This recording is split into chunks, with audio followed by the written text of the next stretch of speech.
વિદ્યાર્થી મિત્રો, hello arene સંયોજનોની રાસાયણિક પ્રક્રિયાઓની આપણે છેલ્લે શરૂઆત કરી હતી.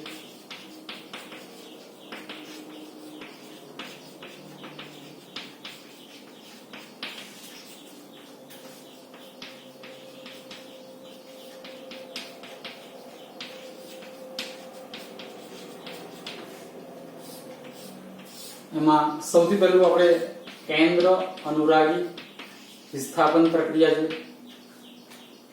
OH માઈનસ વડે વિસ્થાપન કર્યું હતું, ક્લોરોબેન્ઝીનમાંથી ફિનોલ બનાવ્યું હતું. એમ જોયું હતું કે હેલો એરિનની જે કેન્દ્ર અનુરાગી વિસ્થાપન પ્રક્રિયા છે એ હેલો આલ્કેન કરતા મુશ્કેલ છે હોવાના કારણો સમજ્યા. નંબર 1 સંસ્પંદન ઘટના, નંબર 2 એમાં જે સંકરણ છે કાર્બન, નંબર 3 ફિનાઇલ કેટાયન અસ્થાયી છે, નંબર 4 હેલો એરિન પણ ઇલેક્ટ્રોન ધનિક છે, પેલો આપણો કેન્દ્ર અનુરાગી પ્રક્રિયા પણ ઇલેક્ટ્રોન ધનિક છે, માટે અપાકર્ષણને લીધે રિએક્શન ઝડપથી થતી નથી. પણ સાથે એ પણ જોયું કે કેન્દ્ર અનુરાગી વિસ્થાપન મુશ્કેલ છે, અશક્ય નથી. તમારે ચોક્કસ કન્ડિશન્સ રાખવી પડે અને ચોક્કસ પ્રક્રિયા પરિસ્થિતિમાં ક્લોરોબેન્ઝીનમાંથી આપણે ફિનોલ બનાવ્યું. Temperature 623 kelvin, 300 atmosphere pressure, Cl displaced by OH, એટલે કે Cl નું વિસ્થાપન OH વડે થાય છે, ક્લોરોબેન્ઝીનમાંથી ફિનોલ બની જાય છે. સાથે આપણે એમ પણ જોયું હતું કે જો એ ક્લોરોબેન્ઝીનમાં કોઈ ઇલેક્ટ્રોન આકર્ષક સમૂહ ફિનાઇલ કેન્દ્ર સાથે જોડાઈ જાય તો એ કામ આપણું સરળ બને, વિસ્થાપનનું કામ સરળ બને. અને આપણે જોયું હતું કે જો આપણી પાસે 2 ક્લોરો નાઇટ્રોબેન્ઝીન છે તો કામ ઝડપથી થાય છે, ઓછા તાપમાને. એ જ પ્રમાણે 2 NO2 હોય પ્રક્રિયા સરળતાથી થાય છે, 3 NO2 હોય પ્રક્રિયા એકદમ ઝડપથી અને સરળતાથી થાય છે. આમ જોઈએ તો મિત્રો જે હેલો એરિનની વિસ્થાપન પ્રક્રિયા એ કેન્દ્ર અનુરાગી વિસ્થાપન પણ થાય અને બીજું ઇલેક્ટ્રોન અનુરાગી વિસ્થાપન પણ થાય. વિસ્થાપન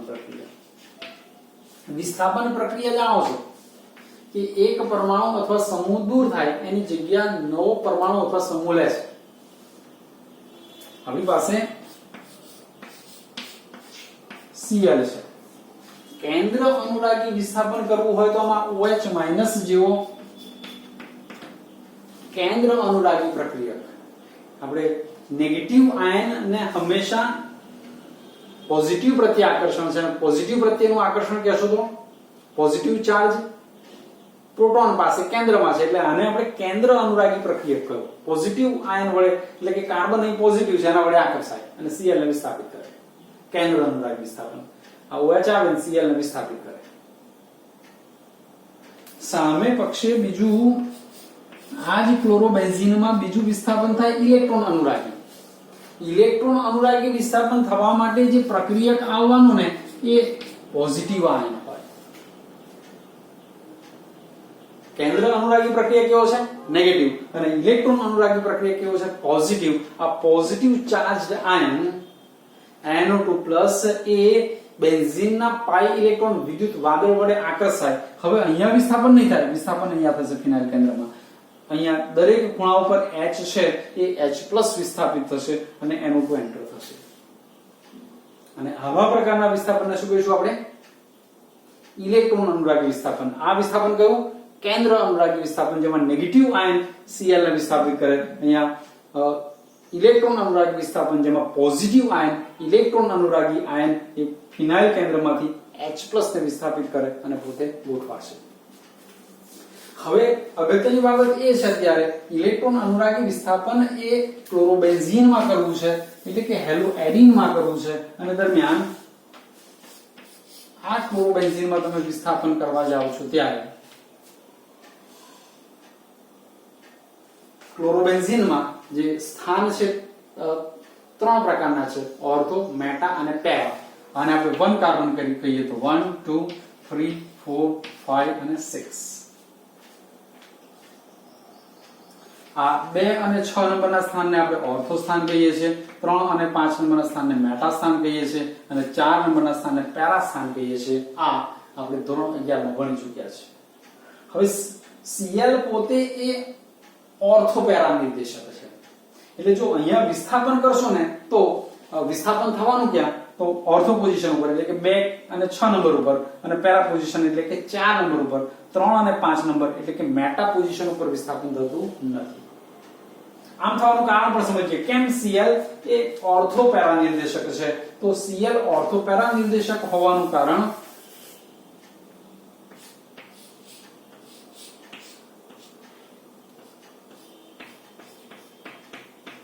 સંશોધન ઘટના જોઈએ ફરીથી જરા વિચારીએ તો આ ઇલેક્ટ્રોન યુગ્મ અહીંયા આવે છે, આ બંધ અહીંયા ઇલેક્ટ્રોન યુગ્મ સ્વરૂપે જાય છે.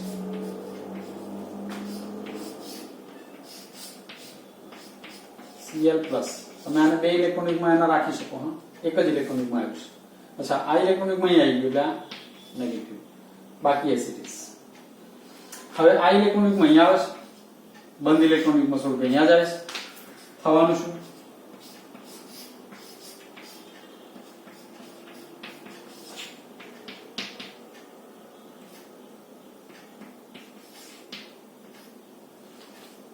રાઈટ, વળી પાછું ચેન્જ થશે. ઇલેક્ટ્રોન યુગ્મ અહીંયા બંધ સ્વરૂપે, બંધ અહીંયા ઇલેક્ટ્રોન યુગ્મ સ્વરૂપે, અને માટે થઈને આ પ્રમાણેની પરિસ્થિતિ થશે.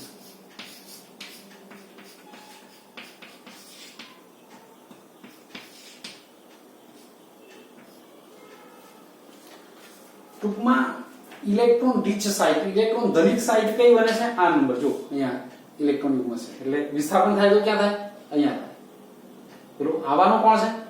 તો પોઝિટિવ આયન. એ પોઝિટિવ આયન અહીંયા એટ્રેક્ટ થાય, અથવા આ અહીંયા એટ્રેક્ટ થાય એટલે શું કહેશો? 2 નંબર. 2 નંબર કહેશો તો ઓર્થો. એવું જ ક્યાં એટ્રેક્શન થાય? 4 નંબર ઉપર. 4 નંબર કહેશો તો પેરા. એવું જ એટ્રેક્શન ક્યાં થઈ શકે? 6 નંબર. 6 નંબર કહેશો તો ઓર્થો ઉપર. તો આ સંશોધન ઘટના જે થાય છે ને, સંશોધન બંધારણો એવું સૂચવે છે કે ક્લોરોબેન્ઝીનની જે સાઇટ્સ છે કઈ 2, 4 અને 6 એ ઇલેક્ટ્રોન રિચ છે, અને ત્યાં આગળ પેલો ઇલેક્ટ્રોન અનુરાગી આયન એટેક કરી શકે અને ત્યાંથી H+ ને વિસ્થાપિત કરી શકે. તો હેલો એલિન સંયોજનોની જે રાસાયણિક પ્રક્રિયાઓ છે એ એમાં કેન્દ્ર અનુરાગી વિસ્થાપન આપણે સમજ્યા હતા, ઇલેક્ટ્રોન અનુરાગી વિસ્થાપન જોઈએ છે, અને એમાં આપણે એમ જોયું કે એ ઓર્થો અને પેરા સ્થાને વિસ્થાપન થવાનું. હા, રિએક્શન્સ કોના જેવી થવાની? જે તમે ધોરણ 11 માં ભણ્યા છો, બેન્ઝીનના જેવી. બેન્ઝીનની જે ઇલેક્ટ્રોન અનુરાગી વિસ્થાપન પ્રક્રિયા યાદ કરો તો ક્લોરિનેશન, નાઇટ્રેશન, સલ્ફોનેશન, ફ્રીડલ-ક્રાફ્ટ, આલ્કિલેશન, એસાઇલેશન, આની આ જ પ્રક્રિયાઓ કોણ બતાવશે? ક્લોરોબેન્ઝીન પણ બતાવશે. પણ મિત્રો બીજી અગત્યની બાબત એ છે કે અહીંયા Cl સમૂહ હાજર છે. બેન્ઝીન અને ક્લોરોબેન્ઝીનની સરખામણી કરીએ છીએ. બેન્ઝીન અને ક્લોરોબેન્ઝીનની સરખામણી કરશું તો અહીંયા ક્લોરોબેન્ઝીનમાં આ Cl સમૂહ હાજર છે, જે ઇલેક્ટ્રોન આકર્ષક છે, ઇલેક્ટ્રોન લઈ લે, એટલે આમાં ઇલેક્ટ્રોન ઘનતા ઓછી થાય, ઇલેક્ટ્રોન ડેન્સિટી ઓછી થવાને લીધે આ પ્રક્રિયા થોડી મુશ્કેલ છે. જેટલી ઝડપથી બેન્ઝીનની પ્રક્રિયા થાય છે એટલી ઝડપથી આ પ્રક્રિયા થતી નથી, કારણ કે આ Cl ઇલેક્ટ્રોન આકર્ષક છે, અને ઇલેક્ટ્રોન આકર્ષક સમૂહ છે -I અસર દર્શાવે. આમાં ઇલેક્ટ્રોન નું પ્રમાણ ઘટી જાય, અને ઘટી જાય તો જે ઇલેક્ટ્રોન અનુરાગી વિસ્થાપન થવાનું છે એ થોડું ધીમું પડે. એટલે બેન્ઝીનની સરખામણીમાં થોડી સ્લો રિએક્શન છે, થાય છે ખરી, અને એ જે રિએક્શન્સ આપણે જોવાની છે ઇલેક્ટ્રોન અનુરાગી વિસ્થાપન, એ એનું હેલોજિનેશન, એનું નાઇટ્રેશન, એનું સલ્ફોનેશન, ફ્રીડલ-ક્રાફ્ટ પ્રક્રિયા, અને એ 2 પ્રકારની આલ્કિલેશન અને એસાઇલેશન. તો આ પ્રક્રિયાઓ હવે આપણે સમજીશું. ઇલેક્ટ્રોન અનુરાગી વિસ્થાપન, ઓર્થો પેરા સ્થાને થવાની રિએક્શન્સ આપણી પાસે છે. હેલોજિનેશન, હેલોજિનેશન કહેશો તો chlorination, bromination. The first reaction, halogenation. Halogenation. Chlorination પણ કરી શકો, બ્રોમિનેશન પણ કરી શકો. તમારી પાસે છે ક્લોરોબેન્ઝીન ની પ્રક્રિયા Cl2 સાથે કરશો, નિર્જળ FeCl3 ની હાજરીમાં. આ Cl અહીંયા આવવાનું, ઓર્થો પેરા સ્થાને આવશે ને, એટલે કે અહીંયા આવશે, અહીંથી H ને વિસ્થાપિત કરીએ બીજા Cl પાસે, HCl દૂર થાય, અને આ કામ બંને પોઝિશન ઉપર એટલે કે ઓર્થો અને પેરા બંને સ્થાને થાય છે. Cl+.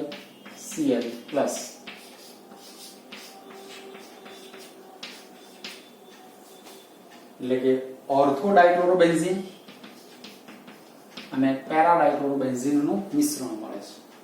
મિત્રો આમ બેમાં તમે જોશો તો જે ઓર્થો નિપજ છે ને એ નિપજ અલ્પ પ્રમાણમાં મળે છે, કારણ કે અહીંયાથી વિસ્થાપન 2 નંબર ઉપર આ Cl સમૂહની હાજરીને કારણે ધીમું બને છે, એટલે કે આ અલ્પ બને અને આ મુખ્ય નિપજ મળે. તો જે હેલો એરિનની ઇલેક્ટ્રોન અનુરાગી વિસ્થાપન પ્રક્રિયા, અને એમાં સૌથી પહેલું આપણે હેલોજિનેશન એટલે કે ક્લોરિનેશન કર્યું નિર્જળ FeCl3 ની હાજરીમાં. Cl2 સાથેની પ્રક્રિયા આપણને ઓર્થો ડાયક્લોરોબેન્ઝીન અને પેરા ડાયક્લોરોબેન્ઝીનનું મિશ્રણ મળે, અને એમાં જે ઓર્થો નિપજ છે એનું પ્રમાણ ઓછું હોય, અલ્પ હોય, જ્યારે પેરા નિપજ છે એ મુખ્ય નિપજ તરીકે તમને વધારે પ્રમાણમાં મળે. ફર્સ્ટ રિએક્શન જોઈએ આપણે હેલોજિનેશન. ઇલેક્ટ્રોન અનુરાગી વિસ્થાપન ફરીથી પાછું જોઈએ છે સેકન્ડ રિએક્શન સાથે, અને એ છે નાઇટ્રેશન પ્રક્રિયા. Number 2 nitration.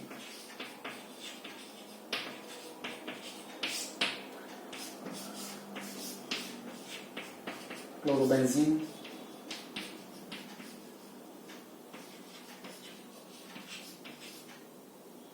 નાઇટ્રેશન માટે સાંદ્ર HNO3 અને સાંદ્ર H2SO4 વાપરશું. સાંદ્ર H2SO4. આ HNO3 માંથી NO2+ એ કેન્દ્ર અનુરાગી પ્રક્રિયા છે. એ NO2+ અહીંયા આવશે, H+ વિસ્થાપિત કરશે, અહીંથી H+ વિસ્થાપિત થઈને પેલા OH- પાસે જશે, H2O દૂર થશે, અને જે બનશે એ ફિનાઇલ કેન્દ્ર ઉપર Cl સાથે NO2 ઓર્થો સ્થાને પ્લસ Cl સાથે NO2 જેને કહેવાય કે NO2 ઓર્થો સ્થાને, અને એવું જ ક્યાં થશે પેરા સ્થાને. Cl અને NO2 નામકરણ કરશો ત્યારે જેની રિએક્ટિવિટી વધારે હોય એને આપણે પહેલા નંબર આપીશું. અત્યારે 1 અને 2 કહેશો તો Cl ની રિએક્ટિવિટી NO2 કરતા વધારે છે, એટલે આને નંબર 1 અપાય, આને નંબર 2 અપાય, એટલે કે 1 ક્લોરો 2 નાઇટ્રો બેન્ઝીન મળશે. અને એવું જ અહીંયા આને 1 નંબર આપશો તો 1 ક્લોરો 4 નાઇટ્રો બેન્ઝીન મળશે. 1 ક્લોરો 4 નાઇટ્રો બેન્ઝીન.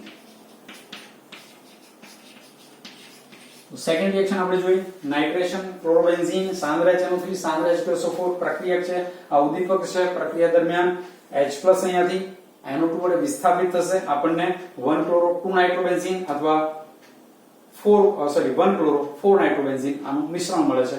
વળી પાછું એ જ કે જે ઓર્થો નિપજ છે એ ઓછા પ્રમાણમાં મળશે, અલ્પ હશે, અને પેરા નિપજ વધારે પ્રમાણમાં મળે. અહીં Cl ની હાજરીના કારણે ઓર્થો ઉપર વિસ્થાપન મુશ્કેલ બને છે, અને માટે થઈને આ નિપજ મળે છે ખરી અલ્પ પ્રમાણમાં, આ નિપજ વધારે પ્રમાણમાં હશે. ફર્સ્ટ આપણે એનું ક્લોરિનેશન કર્યું. સેકન્ડ રિએક્શન ઇલેક્ટ્રોન અનુરાગી વિસ્થાપન નાઇટ્રેશન. થર્ડ રિએક્શન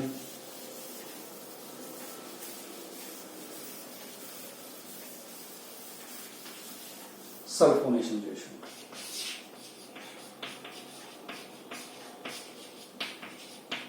સલ્ફોનેશન પ્રક્રિયા દરમિયાન ધોરણ 11 માં તમે જાણ્યું સમજ્યા બેન્ઝીનની રિએક્શન્સમાં એમાં SO3H સમૂહને આપણે ઇન્ટ્રોડ્યુસ કરીએ છીએ. તો સલ્ફોનેશન પ્રક્રિયા કરીએ. ક્લોરોબેન્ઝીન છે આપણી પાસે,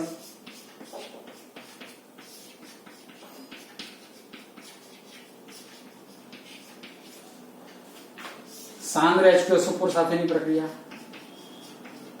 અહીંયાથી SO3H આવે, અહીંથી SO3H આવે એટલે OH વધે.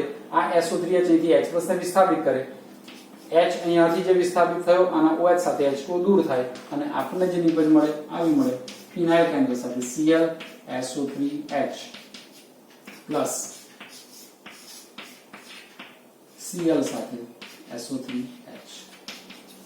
નામકરણ કરશું ત્યારે ખાસ ધ્યાન એ રાખીશું કે અત્યારે Cl અને SO3H માં SO3H ની રિએક્ટિવિટી વધારે છે, એટલે આને નંબર 1 આપવું પડે તો આ 2 થાય, આને 1 આપવું પડે તો આ 4 થાય.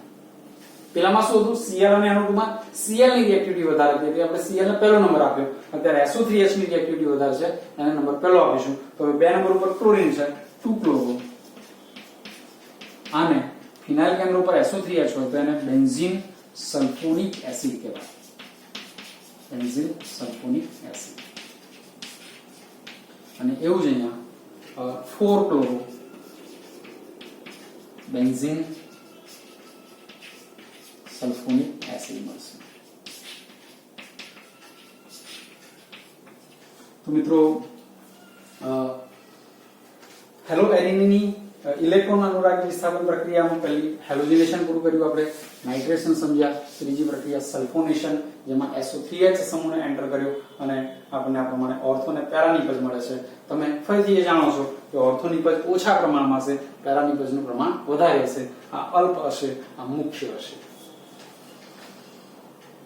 હેલોજનેશન, નાઇટ્રેશન, સલ્ફોનેશન પછી હવે રિએક્શન જોઈશું આપણે કઈ ફ્રીડલ-ક્રાફ્ટ પ્રક્રિયા, અને એમાં બે પ્રક્રિયા આલ્કિલેશન અને એસાઇલેશન.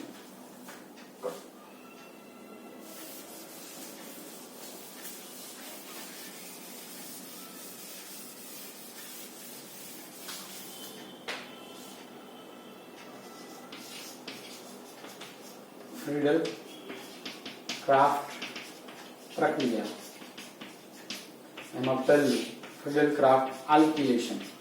આલ્કિલેશન કહેશો તો એમાં આલ્કિલ સમૂહ એટલે કે મિથાઇલ, ઇથાઇલ વગેરે ઇન્ટ્રોડ્યુસ થાય. ક્લોરોબેન્ઝીન છે આપણી પાસે,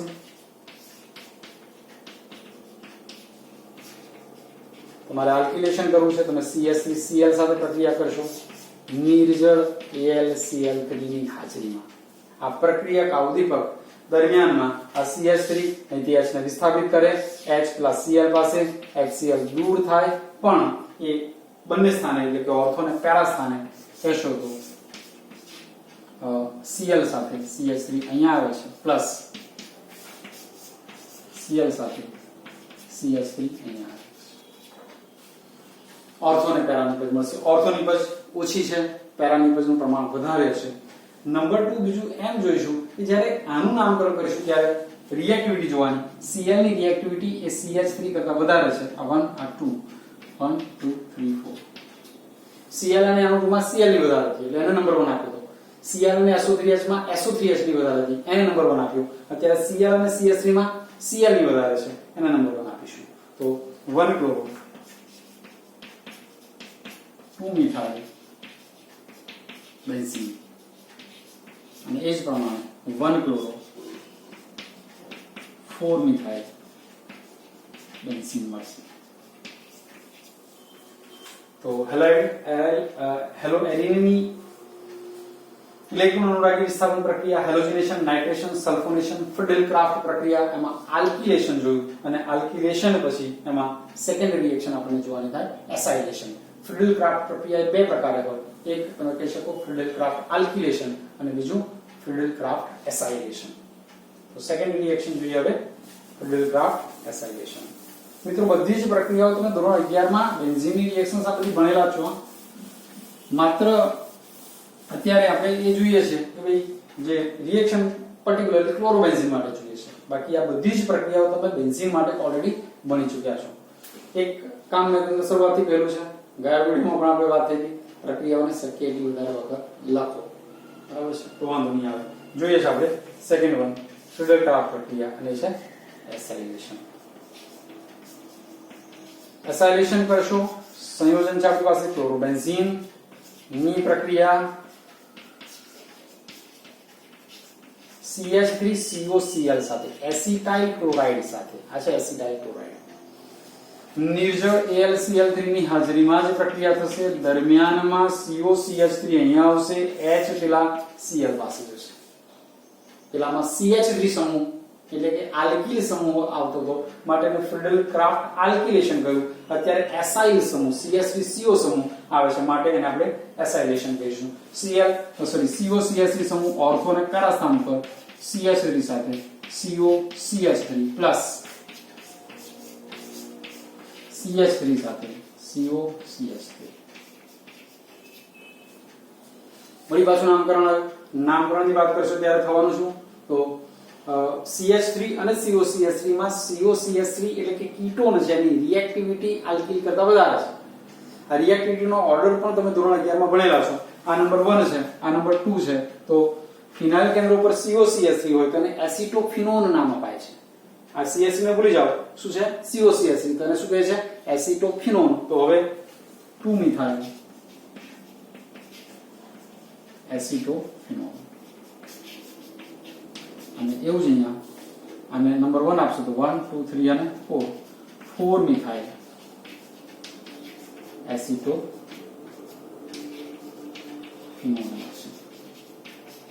તો મિત્રો હેલોજેન સંયોજનોની જે ઇલેક્ટ્રોન અનુરાગી વિસ્થાપન પ્રક્રિયાઓ અને એમાં આપણે 5 પ્રક્રિયાઓ આમ તો જોઈ: હેલોજનેશન, નાઇટ્રેશન, સલ્ફોનેશન, ફ્રીડલ ક્રાફ્ટ આલ્કિલેશન અને ફ્રીડલ ક્રાફ્ટ એસાઇલેશન.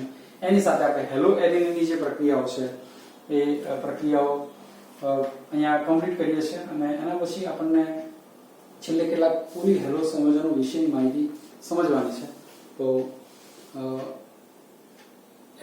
જેવી રીતે હેલો આલ્કેનીની રિએક્શન્સ જોઈએ આપણે કઈ કેન્દ્ર અનુરાગી વિસ્થાપન, બીજું બીટા વિલોપન અને ત્રીજું ધાતુ સાથેની પ્રક્રિયા. અને એવી જ અહીંયા આપણે કેન્દ્ર અનુરાગી વિસ્થાપન, ઇલેક્ટ્રોન અનુરાગી વિસ્થાપન, હજુ ધાતુ સાથે પ્રક્રિયામાં જોઈશું આપણે એક વુડ્સ ફિટિંગ અને ફિટિંગ પછીના વિડીયોમાં જોઈશું. અને સાથે સાથે કેટલાક પોલી હેલ ક્લોરો સંયોજનો છે જેના ઉપયોગ અને એની મર્યાદાઓ વિશે આપણે છેલ્લા વિડીયોમાં જોઈશું. કહેવાનો અર્થ કે નેક્સ્ટ વિડીયોમાં આપણું ચેપ્ટર કમ્પ્લીટ થઈ ગયું હશે. તૈયારી પણ તમે ખૂબ સરસ કરી હશે. તો મિત્રો બહુ જ અગત્યનું આપણું આ ચેપ્ટર જે ઓર્ગેનિકનું કહી શકાય, હેલો આલ્કેન, હેલો એરિન, આપણે નેક્સ્ટ વિડીયોમાં કમ્પ્લીટ કરીશું. Thank you very much.